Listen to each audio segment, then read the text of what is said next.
And so, good evening, everyone, and a very warm welcome to Made in Ancient Egypt Unwrapped, the special edition of Cambridge Conversations.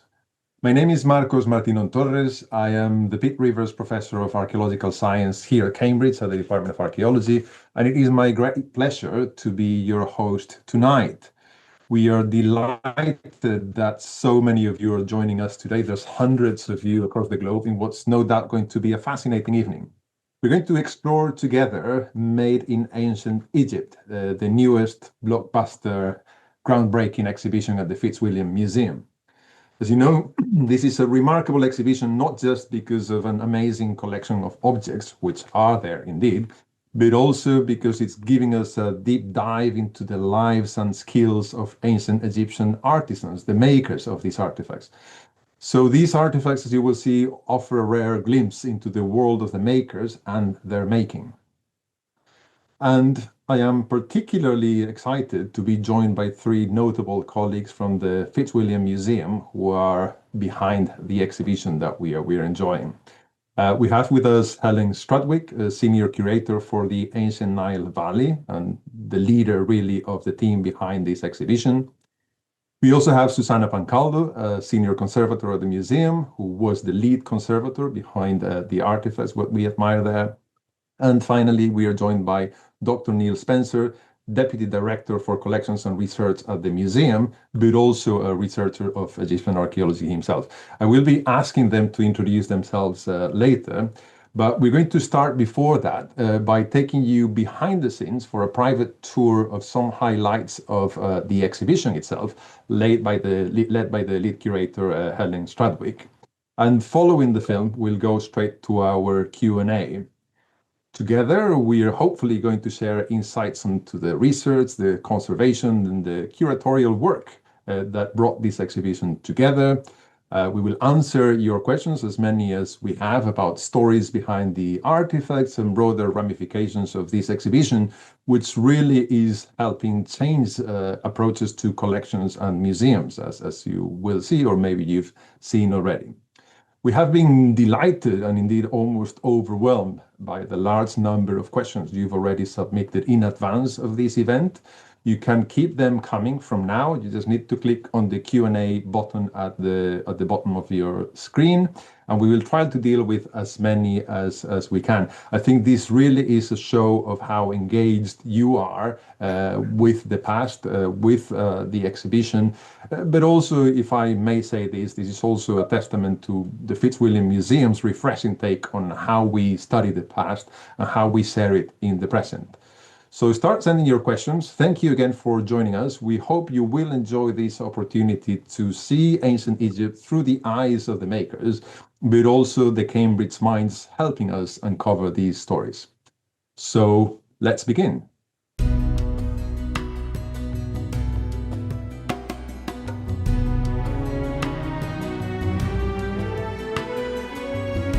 Welcome to the Fitzwilliam Museum. My name is Helen Strudwick, and I am Senior Curator for the Ancient Nile Valley. The Fitzwilliam Museum is actually part of the University of Cambridge, which means that everything that we do is underpinned by very detailed research. And a lot of that research is actually reflected in the exhibition that you're going to see with me shortly. So, come on in.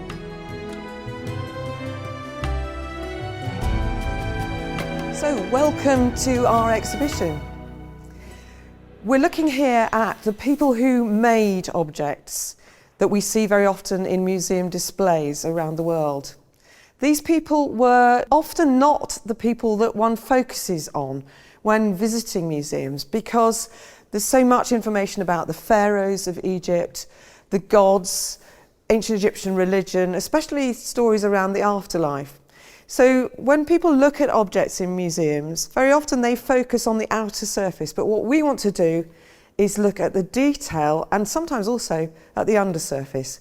So if we start with looking at an object that's right here, this is a mummy case that belonged to a man named Nachtef-Mut, who was a priest in ancient Egypt. And we can see the usual kinds of decoration on here we might expect. And what we might usually focus on is, for example, the text on here, which gives his name and his relatives' names. And also this wonderful figure here of a winged sun god with a disc on his head. And what we want to do in this exhibition is look at those sorts of things with you, but also take you deeper into the making of this object. So this object is actually made out of linen and glue in a technique very similar to the production of papier-mâché.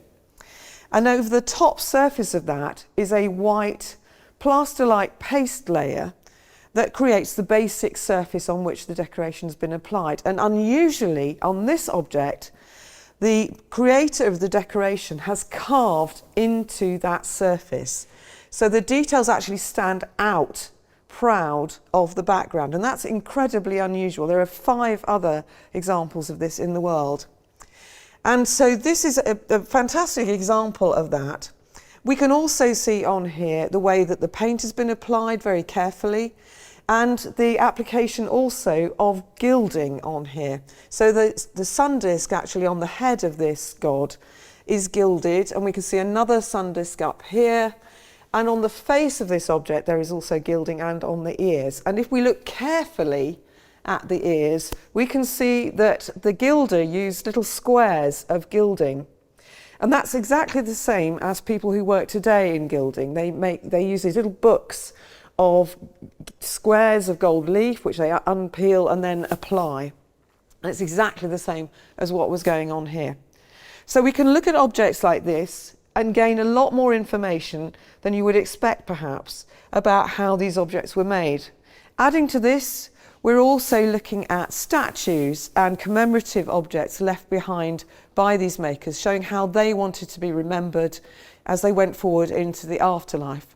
And then we have other objects like receipts and sales documents.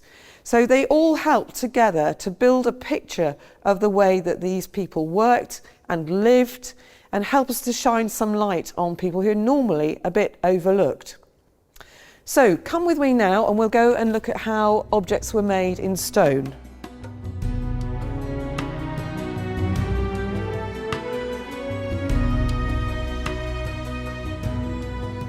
So in this room we're actually talking about how things were worked in stone, focusing here particularly on relief work, and in the next section on carving in the round. But I want to show you something really fascinating here. This is a shrine dedicated by King Thutmose III to a temple for a goddess called Nekhbet.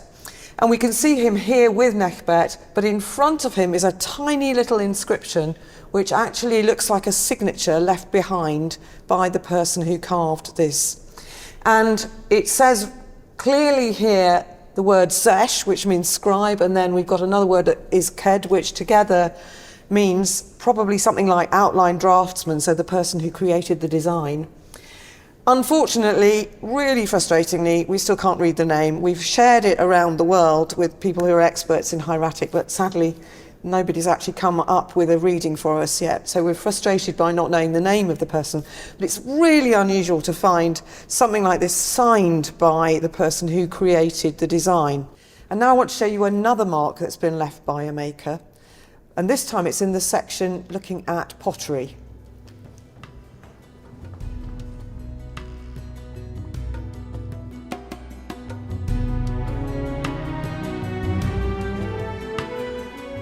So we're going to look here at an object that we refer to as a soul house.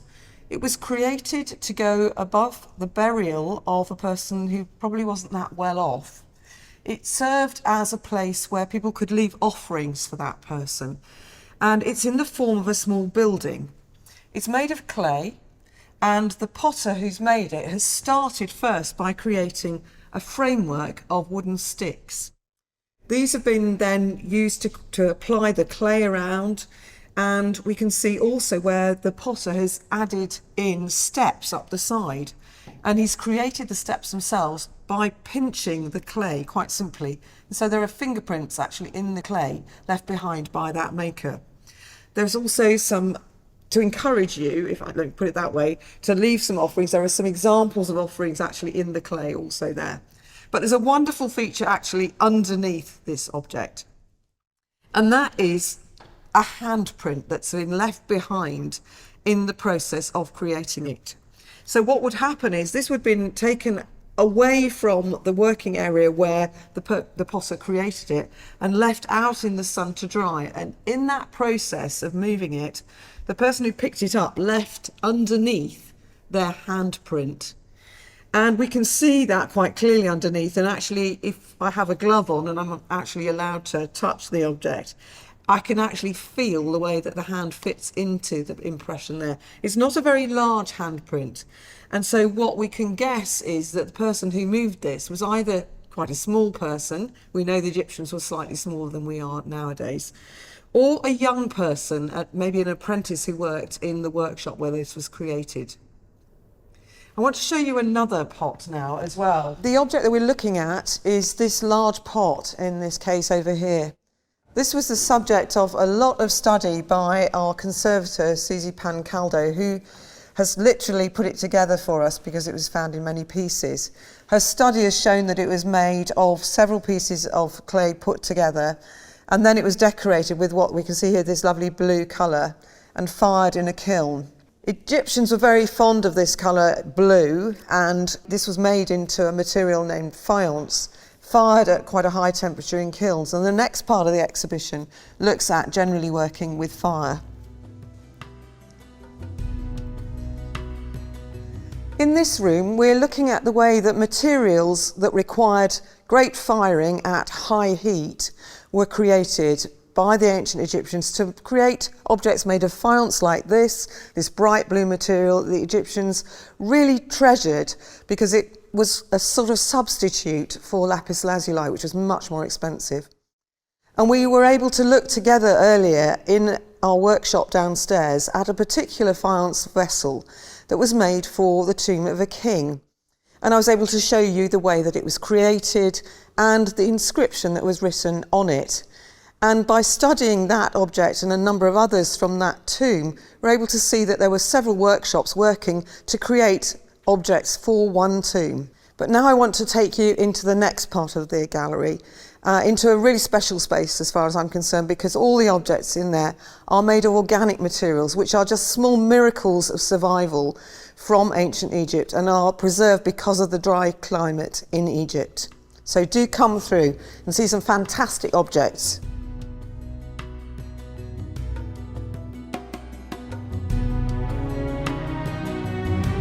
In this gallery, we're looking at the way that linen was created and also some amazing objects made of basketry.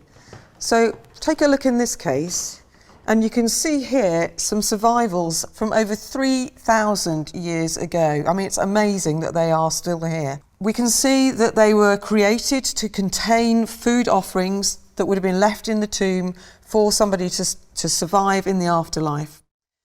But what you can't see so easily is the fact that these objects were originally painted. What it needs is to look at these under ultraviolet light or infrared light, and then these paints come out really clearly.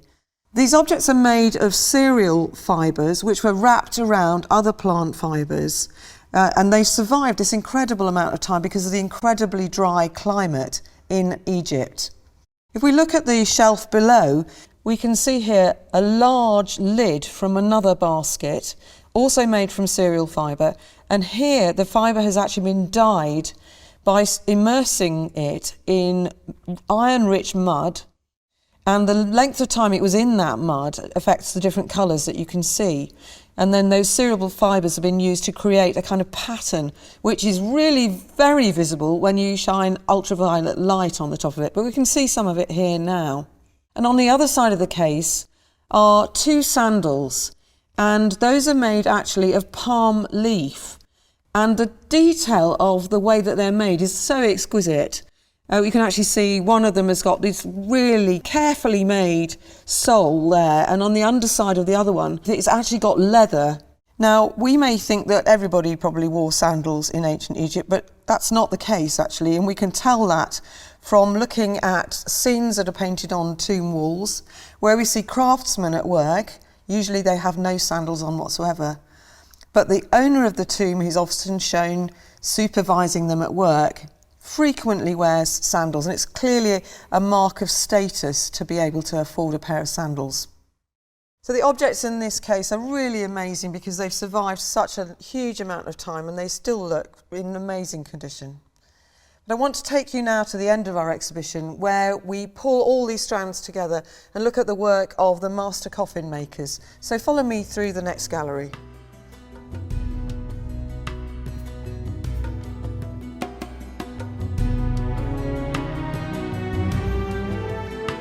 Over the last 11 years, we've been studying in great detail the coffins in the Fitzwilliams collection, and that's really shown us the way that these people worked together with other craftsmen and the materials that they were producing to create some fantastic objects. We can see here, for example, what we were looking at before, a cartonnage object, and this is a case of mask with gilding on it. And over here we can see the face from a coffin that would have been inlaid with eyes, and we can see some different examples of eyes made of bronze, made of stone, made of glass, and made of faience. And we've got a gilded beard here, again with gilding and with glass inlays.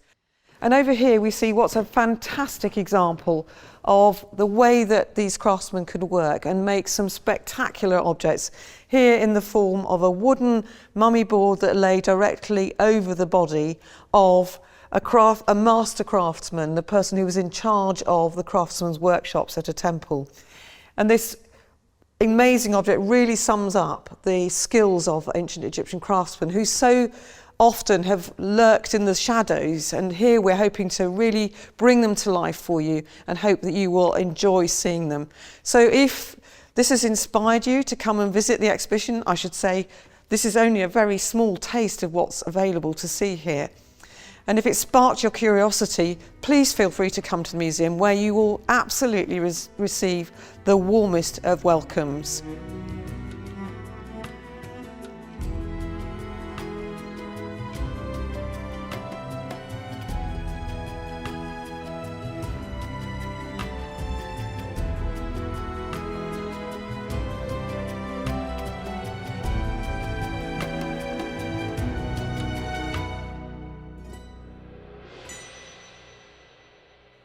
Well, you say having a small taste, but what an amazing taste and taster you've given us. I'm sure everyone has enjoyed this film that has been made specifically for these Cambridge conversation. But I'm also sure what everyone wants to do is talk to you directly. And so I'm going to start by asking you to briefly introduce yourselves. But if I may do that, I will also ask you to give us a quick description of your favorite object in the exhibition and why. Would you like to start, Helen? Sure. Hello, everybody. I'm Helen Strudwick, and I'm curator for the Ancient Nile Valley, and was privileged to pull together the exhibition that you've just had a bit of a taster of, and hope that you might come and see. So my favourite object is really difficult to know because every time I go around the galleries, I think, oh, yes, that's one. No, that one. No, that one. So I've really had to be really strict because I guessed that Marcos was going to do this. And my favourite object is actually the sash of Ramesses III, which is an extraordinary piece of weaving. Actually, I've got a picture of the detail on it. Don't know if I hold that up, whether you can just see that. And that's an excellent plug for people to remember to buy the catalogue. Oh, yes, here's the catalogue. Yeah, so it is, I mean, it's the most fantastic bit of weaving and a fantastic artifact to have survived. And although it relates obviously to a king, it's just thinking about the way that it was woven, and it's a great privilege to have it also on display from the World Museum in Liverpool. Great, thank you. What about you, Susie? Well, again, I find it very difficult to pick a favorite. There's so many, and I feel, very privileged also to have a chance to look at these objects up close. I'm an archaeological conservator. I've worked mostly in areas of the Mediterranean, and I've worked with all kinds of inorganic materials mostly. And in this exhibition, I worked quite a lot with the ceramics, and I'm going to be very boring. My favorite object, I have to say, is that big blue pot that was shown in the video. And I think the reason for this is because I got to spend many months with it. And in looking at these objects for signs of the hands that made them, this pot has so many wonderful features. You can see the way the pot was formed from wheel-made sections that were joined together by hand. You can see the ropes that were used to manipulate this big vessel on its turning wheel, and tool marks, and as well on either side of the fat belly there are two handprints. Not finger marks, but flattened areas where you can see that somebody tried to move it before it was quite dry. And those little features are just very, very special. And so, yeah, I have to say that's got to be my favorite. Another very good one. And finally, Neil, what's your favorite and who are you? Yeah, good evening, everyone. So I'm Neil Spencer. I'm the Director of Research here at the Fitzwilliam Museum in Cambridge, but I'm also an archaeologist who's worked on pharaonic sites in Egypt and Sudan for a long period of time. So I'm really excited by this exhibition because it brings us closer to the people of ancient Egypt and somewhat away from the kings and the gods and the temples and the pyramids and so on. It gets us close to those makers, and in that spirit, the thing that keeps on drawing me back to itself is a rather unremarkable looking scrap of broken pottery. These were used as things that were lying around. Pots break a lot, and scraps were used to write on. Receipts, sometimes love letters, copies of famous poetry, all sorts of things. But the one that's in the exhibition is fantastic. So it dates to around 3,300 years ago, and it has a hieratic text on it, which is a kind of, I suppose, in brief, a kind of joined up form of writing hieroglyphs. So it's a cursive script used to write the ancient Egyptian language, and on it has an order from a man who names himself as Naktamun, and he's ordering 4 windows. Now these are likely to be the wooden window fittings that will be placed in a window cavity in a house built of mud brick.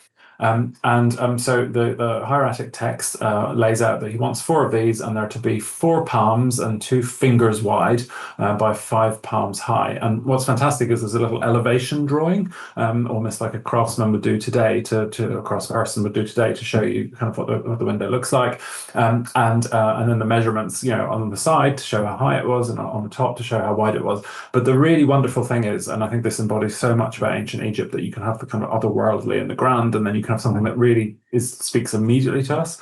The bottom of the text says, it's a job to do 4 of this type of window exactly. Hurry, by tomorrow. And I think we've all had that experience with orders and kind of people working on things in the house and so on. So yeah, it's that kind of immediacy. Brilliant. Thank you. Let's hurry by tonight. And there's a lot of questions coming through. Keep them coming. A lot of them about individual artifacts. And I'm going to pick a couple of them. One is, not surprisingly perhaps, about the mandrake vessel, which one of you will have to describe for those who haven't had a chance to see it. And this person says, as a medical herbalist, I'm interested in what this vessel tells us, potentially, and other archaeological remains about the use of plants and herbs as medicines in ancient Egypt. So who would like to take that? Well, I can start by describing the pot. It's about 10 or 11 centimeters high, and it's formed of 6 mandrake fruits around a ring that are tied together with a loop at the top. And there's a spout at the top. And so we were very curious to know what this vessel was for. It's a very unusual, I think it's unique. I think it might be a unique vessel, but Helen can tell us more. And we were able to do a scan of the pot. So we were able to see exactly how the clay bits were formed and attached together. And we were also able to see inside that there's some residue, which we may at some point be able to extract and do some analysis on. But also, I think from the papyri text, which Helen can tell you about, that's another way we learn more about the contents. Yeah, I just to start by saying that originally it was described as showing a dome palm design. So we thought they were sort of, the shape of them is quite dome palm fruit shaped. And it was only when we were examining it very carefully with Pamela Rose, who's an expert in ceramics, and her husband, Alan Clapham, who is an archaeological botanist, that we realised actually we're looking at something different, because there are traces of paint on it, and it was originally painted yellow and blue, and with details in dark red. And Alan said, "Well, this really looks like the way that the Egyptians depicted the mandrake fruit." And we looked, and then yes, indeed, it seemed really that was much more likely what it was. And in terms of complexity, our few years previous keeper, Janine Bourrier, who was our very first Egyptologist at the museum, described this as the most complex vessel ever created in ancient Egypt. That's actually survived from ancient Egypt. There may have been more that were also complex, but haven't survived. So it was found in a tomb with a whole bunch of other vessels, including several that depicted pregnant women or nursing women. And so we kind of, put two and two together. Maybe we've made 6 or 7 out of the 2 and 2, but we would like to suggest perhaps that it therefore comes from a deposit of these vessels that might have been used by somebody who was involved in midwifery, because the mandrake, the juice of the mandrake fruit is apparently as well as a hallucinogenic, is also quite good at pain relief. And so maybe it was used to help people in childbirth. And there are, as Susie suggested, there are some medical papyri which talk about the use of various what one might call folk remedies, but also some herbal remedies as well, which allowed us to see that the Egyptians were quite sophisticated in their use of herbs and plants in looking after people when they were unwell. Of course, there were things that they were unable to cope with as well, but they had a lot going for them. Well, as an archaeological scientist, I can't wait to see what those analysis of residues might tell us about these artifacts.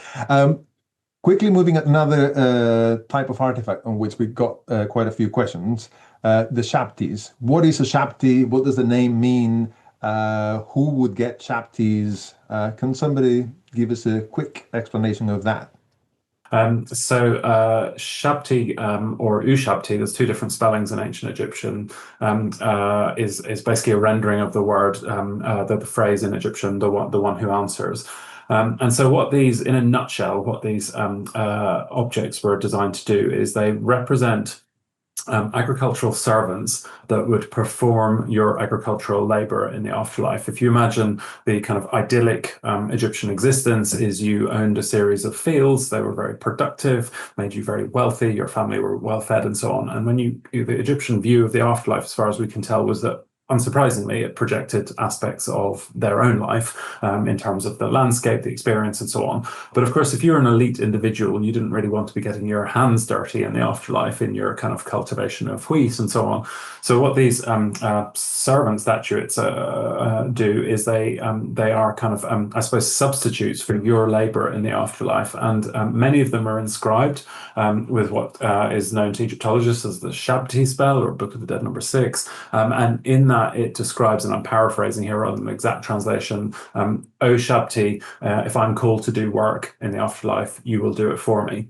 Now, the earliest Shabtis that kind of started to be introduced into tombs around 4,000 years ago were often single or a pair of Shabtis. But after a few centuries, they developed this idea that you needed a troop of them. And eventually, a full set of Shabtis was seen to be 401. Now, you might wonder why 401, such a specific number. And it was actually one for every day of the year. And then in truly Egyptian, somewhat bureaucratic fashion, you would then have a foreman for every group of 10 to manage those Shabtis. And so they come in all sorts of shapes and sizes. It depended like what access you had to in terms of materials, and maybe Helen can come on to this in a moment. But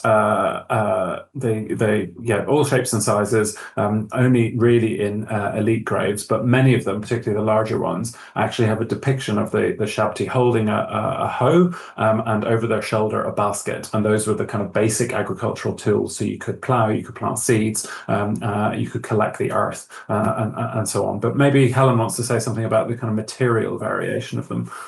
Yeah, there are lots and lots of different materials they're made from. Some very early ones, just simple pieces of wood, roughly formed, and you continue to get wooden shabties, and even kings had shabties. So Tutankhamun had a very extensive collection of shabties in his tomb. Bizarrely, or maybe and not so bizarrely if one knows the history, the shabties of Seti I were lit up like candles by the first people visiting the tomb. They would actually, because they were covered in a bituminous kind of resin on the outside and lit quite well. So they would be, served like little candles, and people would wander around the tomb with those. Horrendous thought now, but that's what happened. And over time, things moved on, and you get them in wax, you get them in clay, you get them, a lot of them in faience. And within the exhibition, we actually are showing the way that meant you could actually sort of mass produce things. And if you're having to produce 365 plus 36, clearly it's quite handy to be able to mass produce these rather than make them all by hand, which perhaps made them also more affordable. Anyway, so these things could be made from a variety of materials, squished into a mold and then tipped out and then fired. And also another material that you get them made out of is bronze as well. And they're remarkable objects because they survive so well. They speak so well to so many aspects of Egyptian life. In the fact that the spell, by reciting the spell that is written on them, you bring them to life. And the power of words is so clear from that. The fact that they, so organized, I find them a really wonderful way of thinking about ancient Egyptians and their thoughts about the way they lived and how that then transformed into the afterlife. And as little workers for the afterlife, they also give me an excellent segue into an area where we are not surprisingly getting a lot of questions, which is about the real makers and the real workers of the past. So the next set of questions are, and I'm going to start with the next one. How much do we know about ordinary people from those days, and particularly, of course, the craftspeople? Do we have any archaeological evidence for them? Do we have any inscriptions? What kind of information we have about the makers of ancient Egypt? Neil, can I start by asking you, since I know you've done archaeological work on makers, and then I'll come to Helen and Susie, if that's okay. Yeah, great. So I suppose the basic question there is how much do we know about the ordinary people? And what I would say is that historically, there hasn't been enough research on them. If you think so much of the kind of Egyptological research was driven in the 18th and 19th and into the early 20th century by exploration, looking for objects that were brought back to museums, particularly in Europe and North America. There was obviously celebration of amazing things like what was found in the tomb of Tutankhamun, looking at temples and temples and pyramids and so on. And a lot of those objects were from elite tombs, elite temples, and the general estimate amongst Egyptologists is that probably only about 1% of people in ancient Egypt have some form of literacy in terms of ability to read hieroglyphs or hieratic.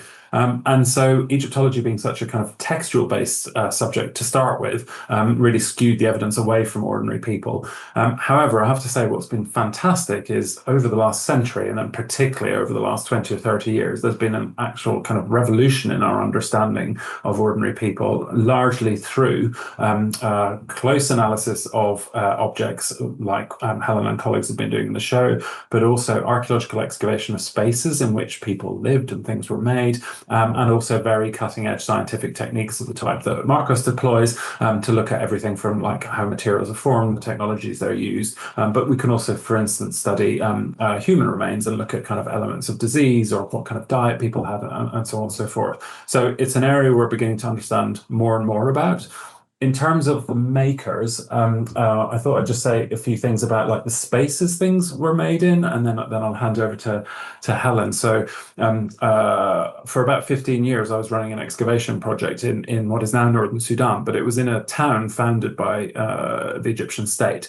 And in that town, we were excavating houses, so we learnt about how people, process food, where they stored food, how things were set up in terms of production areas of things. What's really interesting there is I think it really disabuses, when you look at the archaeology, it disabuses the notion of, objects only being made in really specialized places. There's some wonderful objects in the exhibition that are from probably very highly specialized workshops in Amarna, the city built by or founded by the king Akhenaten. So, for instance, the workshop where the famous head of Nefertiti was found, and in and around there are a number of workshops producing very high quality sculpture, probably to royal order for royal contexts like palaces and tombs and temples and so on. But what's also clear from excavations at places like Amarna, where I was working in Sudan, is you also have production happening in household spaces, and that can be very varied. So you've got a clear example of, for instance, beads being prepared, inlays being cut, such as kind of ivory or ostrich shell inlays, or even glass inlays being cut, presumably to be supplied for kind of assembling into objects somewhere else.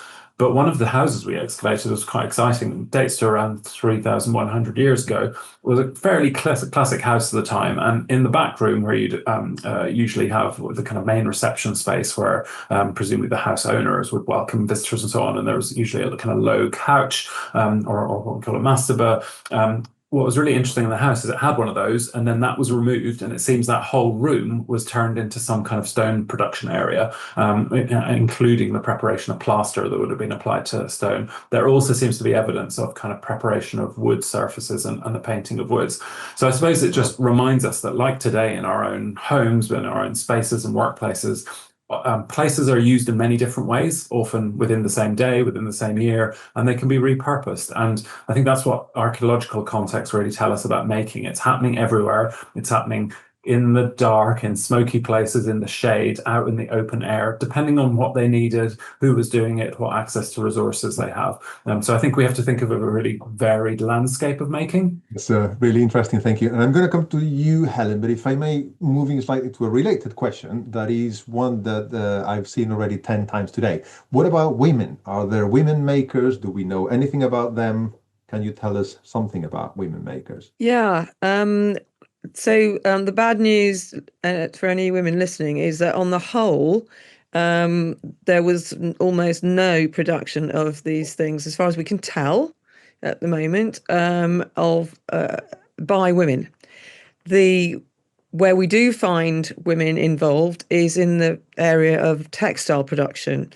And we know that from looking at tomb scenes and things like that, where we can see images of women at work using looms. Those could, as Neil's just said, those could be within a household, or they could be within a workshop area. And there are wooden models that are preserved from different periods that show women at work. And we have one of those actually on loan from Liverpool, also in the displays, which is lovely. And again, it shows women working on a ground loom there. And then we also have a fantastic loan from the Petrie Museum in the exhibition of a letter from a woman who is clearly in charge of several other women in making a commission, completing a commission for a particular person. And she's writing to that person and saying, the women you sent me are not up to the job, basically, so I can't complete this order for you. But it really gives us a sense of the fact that women were working there and that one of them could be in charge of the others. So there's a sense of hierarchy there. But in pretty much every tomb scene that you see women working in these textile production areas, there is a man supervising. So while there is women, there are women working on these things. There were obviously men who were supervising. But it's interesting that Stephen Quirk, who's been studying this object very carefully, is fairly clear, I think, that he thinks this letter could actually have been written by this woman herself, because the handwriting is not the most skillful, and it's orientated in a slightly odd way. So it could be somebody who's not used to writing regularly and therefore not a professional scribe, and therefore perhaps this woman herself, whose name I'm going to say is Ir. That's brilliant to be able to actually give them a name and a presence, and what you reveal about their actual status through those threads of information. Still on making, and a question that brings us more into the present says, thinking about making, and with the massive investments nowadays in mass production and fast fashion, automation, is there a future for craftsmanship as a vehicle for economic growth, particularly as a lifeline for those living in underprivileged conditions? So I can speak to that a bit because within the catalogue we included an essay that I was lucky enough to work on with a colleague in Egypt, and we spoke to a lot of craftspeople in Egypt, and we're really hearing from them a lot about how difficult it was actually to continue in their crafts. What has happened very much, so what seemed to have happened, it was originally there was a big push by the Egyptian government post the discovery of the Tutankhamun burial to kind of start creating things that people could buy who were visiting Egypt as souvenirs. And so they really promoted a lot of heritage crafts, as we might call them now. But then that kind of died away, and there became more of a trade in producing cheaper things because these were relatively expensive, and mass tourism was starting to increase in Egypt. And so they moved away from that kind of thing, and that has left the heritage trade a bit sort of lacking in support. And now some NGOs are coming in and starting to really reboost that production in certain areas, but in other areas people are really struggling. And we're just hearing all the time about the fact that people want to be leaving that craft area because it's just not producing enough money for them. What is happening, however, and this is kind of maybe a lifeline for them, is that the younger, well-to-do people, particularly in Cairo, are now very interested in kind of ecotourism, and also interested in equipping their houses and with more sort of naturally made products. And so there's a kind of turning towards the ancient past to see, is there stuff there that we can learn about how to live better? And can we look at these products as something we might want to include in our households? And it was very interesting talking to somebody who sort of has a shop that promotes this kind of stuff. And she said at first, people were like, what on earth is this stuff? Why would we want to buy it? And now there's a big trade in it. That's really interesting. And I know hopefully that will be announced in due course, that some of these craftspeople may be coming to Cambridge to do some practical work here. Yes. So in March, we're hoping to bring them over, quite a few of them over, and learn from them and share experience with people who are also professionals in this country in similar crafts. So let's stay tuned. We've also received a good number of questions on, interestingly, ancient Egypt and modern education, particularly children education. Ancient Egypt in the UK is part of the primary school's curriculum. What's your take on these? Can we really learn lessons from ancient Egypt to enrich the future of primary education? Can I bring this one to you, Susie? Certainly, because as I've said before, it's I think it's vital, really. For me, it was incredibly inspiring in primary school to learn about ancient Egypt. We were taught not only about archaeology, we were also taught about the art forms, the craft forms. We got a chance to make things. So we also read books and stories about ancient Egypt, and also looked at archaeology and really archaeological sciences. So I feel that it's a subject that can be a springboard for many different types of studies in the future and inspire people. So I personally think it's a brilliant topic for primary school education. If I could come in, Marcus, and just add to that, say, the Egypt galleries are very much in the they're the most unexpected visitor. So the Egypt galleries are amongst the most popular amongst all of our visitors, but especially for school children. But as a university museum, we also have a learning team that really focuses on the pedagogical methods behind that research. And so working very closely with colleagues like Helen and Susie. So really kind of understanding how you can teach with Egypt in a way that's relevant today. Can I just Thank add you. in something as well? Of course, Helen. And that is that our learning team really are amazing. And they build on the work of a former colleague called Frances Sword, who was groundbreaking in her approach in teaching, which was to allow people to reason for themselves, even children from very, very young ages. She would show them, for example, the sarcophagus lid of Ramses III and say, what is it? Without giving them any clues, and they would immediately start to answer, and she would ask them to explain the reasoning why they'd come up with that, helping them to understand how to use logic and clues to understand things. It very much in the way that anybody does, particularly though if you're an archaeologist, you're sort of looking at all these clues trying to work out what on earth it is you've got. It's the same process. And so it was absolutely extraordinary what these really young children how they would start working towards understanding what they were seeing through reasoning. It was brilliant. Thank you. And very briefly, since we are on children, somebody's telling me, I am watching you with my children. Is there anything, any evidence, any objects that were made for or by children? And of course, in the video, we've seen one example. Is there any other quick example that you've come across? Going back to the mandrake pot, the joins between the different elements are made with tiny little fingers. I'm absolutely certain that small people, probably children, were involved in that process. That's another good one. Thank you, Helen. People are very interested in the actual logistics of putting an exhibition like this, where you've borrowed materials from a wide range of international museums. So how does this come about? How does one put together an exhibition of this caliber? And I know there is a lot you can say, but what is the secret? Where does one start? I'd be happy to start. It's a lot of teamwork. I'd say it's a lot of teamwork. Obviously, there's the idea that comes from our curator, our wonderful curators and curatorial teams and storytellers and putting together the story. But as the story is told through objects, it's then about trying to use our collections as much as possible, but then also think about borrowed in collections to help tell the story. And so that involves our registrars and our collections managers.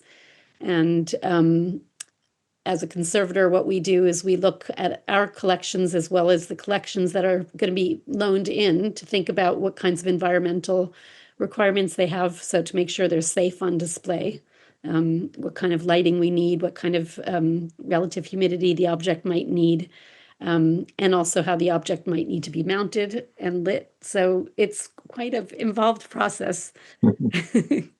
Yes, I've seen a lot of people running around the museum and creating these out of nothing, quite extraordinary. So it's worth also adding that, as people very passionate about ancient Egypt, our tendency might be to think about having lots and lots of objects, but part of the rigor is about having to make sure every object is really working to tell the story that helps the exhibition narrative, and then of course working with designers. And so I suppose I hope those of you who've been to see it or will come to see it will really appreciate the space that's around the object, so you can really consider it so it's not stuffed full of too many things.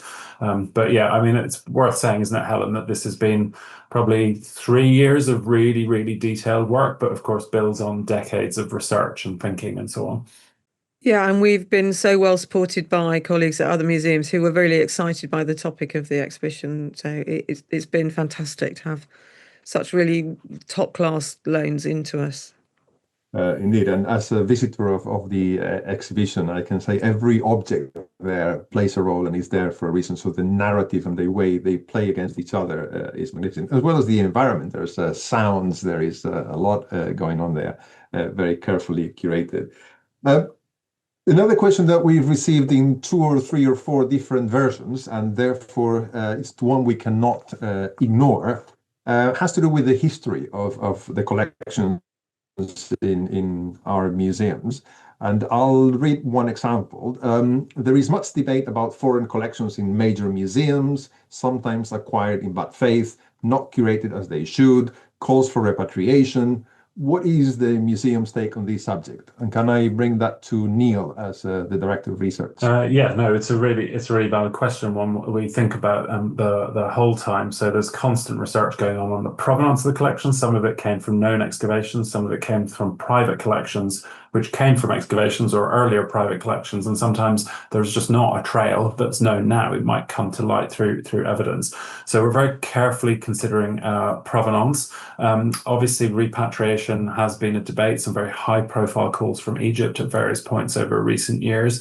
We don't have any live repatriation claims from Egypt at the moment, but the University of Cambridge Museums, which we're part of, are really committed to kind of dialogue around repatriation. And quite recently, actually, the museum has agreed to repatriate material to Benin in Nigeria, Benin City in Nigeria. But it's all about dialogue, and I think it's worth also saying that both Helen and I have worked for many years in Egypt, and that even in Egypt there's a range of opinions. There are colleagues who really want everything back. Some people want some things back, and there are many colleagues who are really appreciative of kind of these ambassadors for Egypt being abroad and the kind of works that can be done on them. So there's a range of opinions there, as there is a range of opinions in our museums and so on. But it's a very live debate, and I suppose the other thing to say is in terms of the scholarship that's going on now, there's a lot of focus not just on the history of objects, but also who was involved in their discovery and who brought expertise to the table. So we often hear that Flinders Petrie excavated this or Howard Carter excavated this. Increasingly now we're recognizing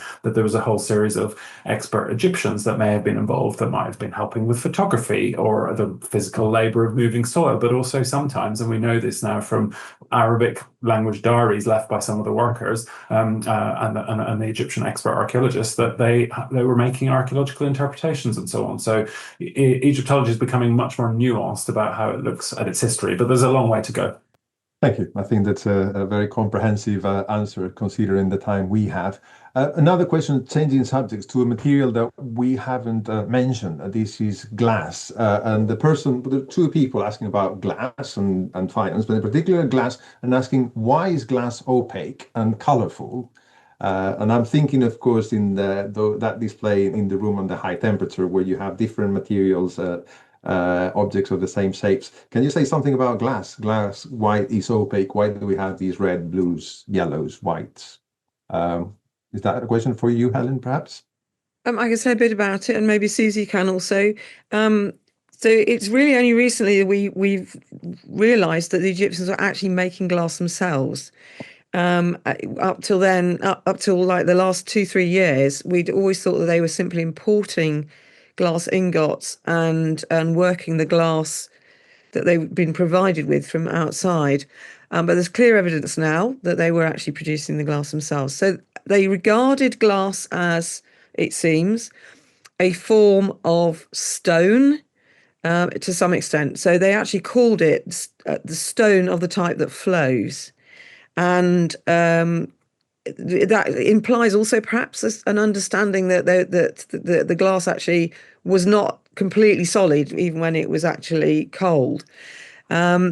So they regarded it in that light, and therefore they weren't attempting to create something that you could see through. They were attempting to make something that they might have made out of stone very often or another material in glass.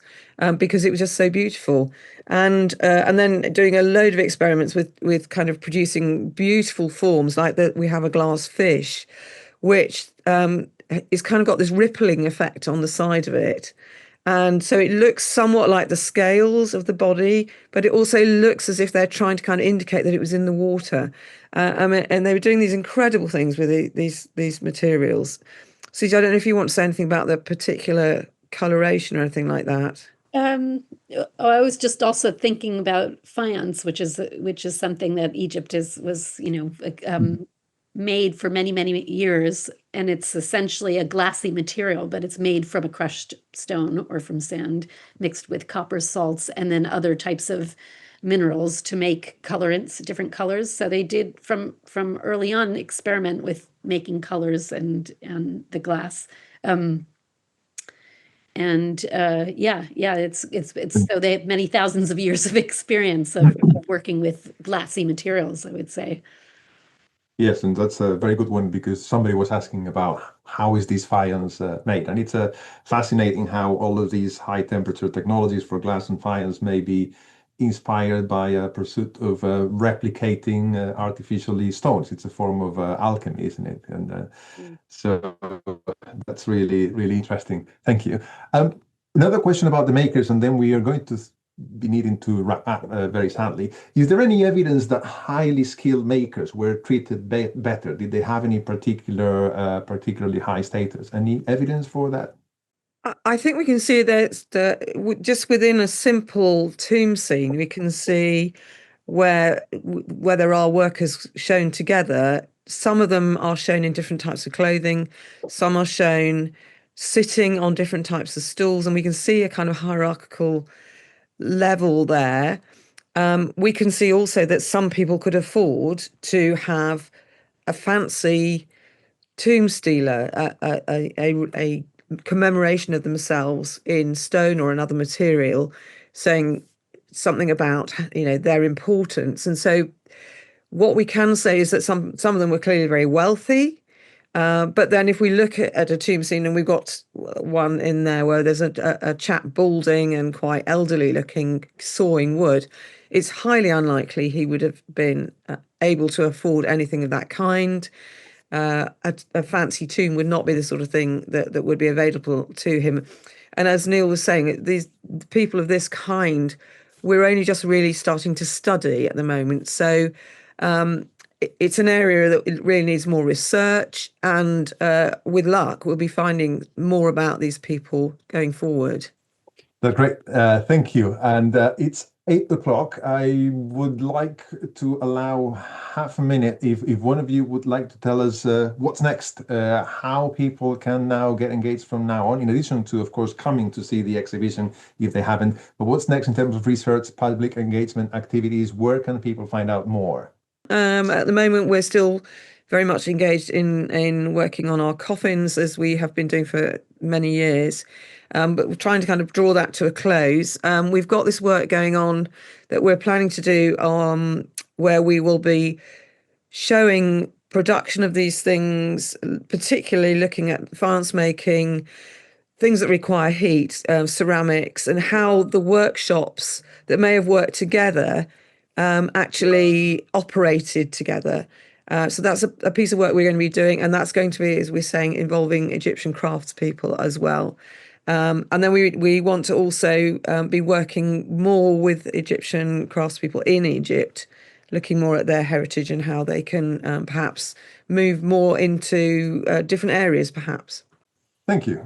Great to see that there's more coming. And I'm really sorry that we have to bring this conversation to a close. But what a fascinating event this has been. I hope you all feel as inspired as I do, even though I'm sorry I haven't been able to cover all of your, we haven't been able to cover all of your questions. There's tons of them, but we appreciate it. And hopefully there will be other ways of getting back to you and engaging with you, because the Cambridge Conversations return in the new year. So stay tuned for that, as well as for other activities associated to this exhibition. But as we conclude the event tonight, let me, of course, thank Helen, Susie, and Neil for sharing their time and their knowledge and their secrets with us, as well as the team behind from Alumni Relations that are making this technically possible. But also, most importantly, let me thank all of you who are joining us today from across the world. There's hundreds of you here and now connected from everywhere, and your enthusiasm, your questions that kept us thinking are really encouraging. Again, I'm sorry we couldn't cover all of them. And stay tuned, as I said, and as we conclude the night, I need to ask you if you would like more of these, if you like what you see, get involved, and in particular, I'm sure our colleagues in Alumni Relations will be very happy to help you channel donations and support. But also, I think that as we conclude, we are prompted to think about the ramifications of this exhibition. I certainly am, and by the conversation we've just had, the Fitzwilliam team have not just assembled an extraordinary collection of artifacts, and we've discussed some, but also they are asking new questions, they are creating new ways of researching, and they are reinventing what museums can do. And the more personal basis, I cannot help but think that many of us read about history and visit exhibitions, and our children are taken to museums, they are taught history too.